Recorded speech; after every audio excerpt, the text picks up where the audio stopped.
मंदिर में चला जाते हैं। बहुत ही आप सबसे प्यार आशीर्वाद, हर तरफ योगी योगी सोच है, मोदी मोदी ये गाना आप लोगों ने बहुत ही इस क्षेत्र में बजा है।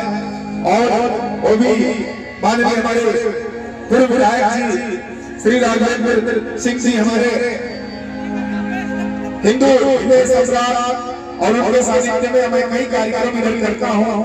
माननीय विधायक जी के लिए एक बार जोरदार ताली हो जा दीजिए। आप लोग आगमन होने वाला है, वो आएंगे तो मैं कुछ गाऊंगा उनके लिए।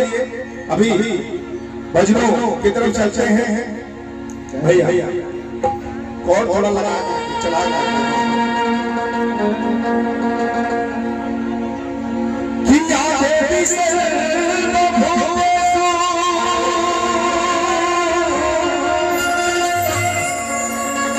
सतरूपे संतिया नमस्तस्यै नमस्तस्यै नमस्तस्यै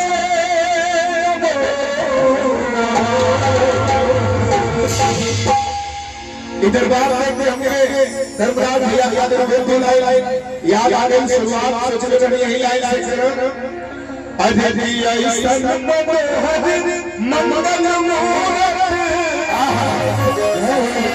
असुहाग सुंदर असुरात हो।